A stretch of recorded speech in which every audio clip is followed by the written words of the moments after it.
Welcome to the Knakal News Network. The Knakal News Network is brought to you by the Knakal Group, Cushman and Wakefield's #1 investment sales team. Hi, I'm Jon Hageman, Executive Managing Director at Cushman and Wakefield. Welcome to the Knakal News Network. Today I'm here with Bob Knakal, Chairman of New York Investment Sales at Cushman and Wakefield. In today's episode, we're going to talk about the trends we're seeing and the most important things we're going to keep an eye on for the rest of the year. So Bob, today we'd like to talk about what are the most important things we're seeing in the market and the factors that are affecting those numbers and what we expect that to look like in the rest of the year. Well, Hags, probably the most vivid trend we're seeing is this big reduction in sales volume. And so we'd like to see more activity, but the volume of sales is something that we really need to keep an eye on because that really is what is the lifeblood of our business.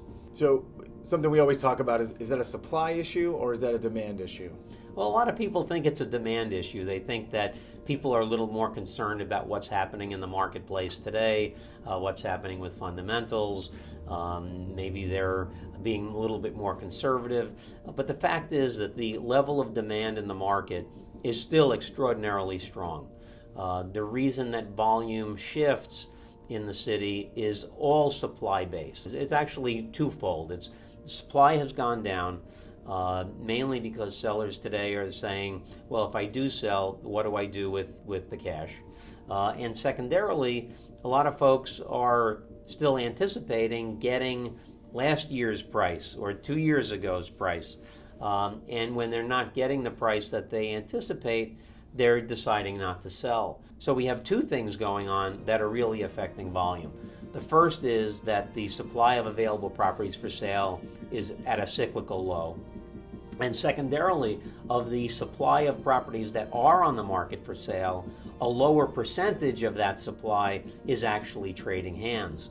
So a combination of those two factors is the reason we have such seemingly anemic sales volumes today.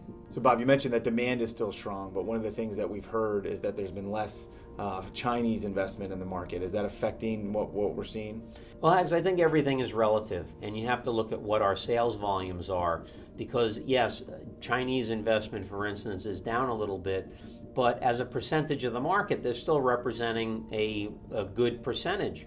So everything is down. If our sales volume is down 67%, everybody's investment is down. But I think we're seeing strong demand from China, from all over the globe. New York is still viewed as a safe haven for foreign capital.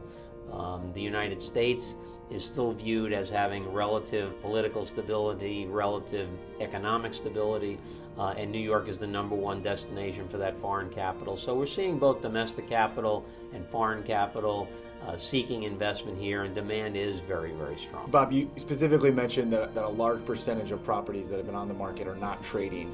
Why do you think that's the case? Two reasons, actually, and I did mention that one of the factors is that sellers aren't getting the pricing level that they expected.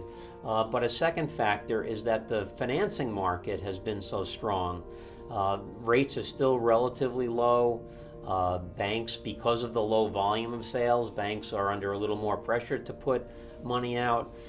So the financing market has been so good that many of the sellers, particularly of larger institutional quality assets, have opted to refinance as opposed to selling. So that has exerted downward pressure on the volume of sales as well.